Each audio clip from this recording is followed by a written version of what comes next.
മലയാളീസിന്റെ സ്വന്തം മലയാള പഴനി, കേരള പഴനി എന്നൊക്കെ പറയുന്ന ഈ ഒരു ക്ഷേത്രത്തില് ആരെങ്കിലും ഒക്കെ പോയിട്ടുണ്ടോ? സമുദ്രനിരപ്പിൽ നിന്ന് 500 അടി ഉയരെയുള്ള ഇവിടെ ബാലസുബ്രഹ്മണ്യനാണ് പ്രതിഷ്ഠ. ഇവിടെയുള്ള വിഗ്രഹം ദ്വാപര യുഗത്തില് സ്വയംഭൂ ആയി ഉണ്ടായതാണെന്നാണ് പറയണത് കേട്ടോ. ഉപ്പും കുരുമുളകുമാണ് പ്രധാന വഴിപാട്. മകരമാസത്തിലെ പുണർദം പൂയം നാളുകളാണ് ഇവിടെ തിരുവുത്സവമായിട്ട് ആഘോഷിക്കുന്നത്. ചുറ്റമ്പലത്തില് ഉപദേവതമാരായിട്ട് ശാസ്താവും ഗണപതിയും ഉണ്ട്.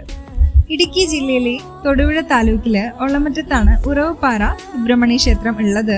വനവാസകാലത്ത് പഞ്ചപാണ്ഡവര് ഇവിടെ വന്ന് താമസിച്ചിരുന്നെന്നും അവരുണ്ടാക്കിയ അടുപ്പുകളും ഭീമസേനന്റെ കാൽപ്പാടും എല്ലാം നമുക്ക് മുന്നത്തെ വീഡിയോയിൽ കണ്ട ക്ഷേത്രത്തിന് പിറകുവശത്തായിട്ടുള്ള ഉറവപ്പാറയിൽ കാണാം.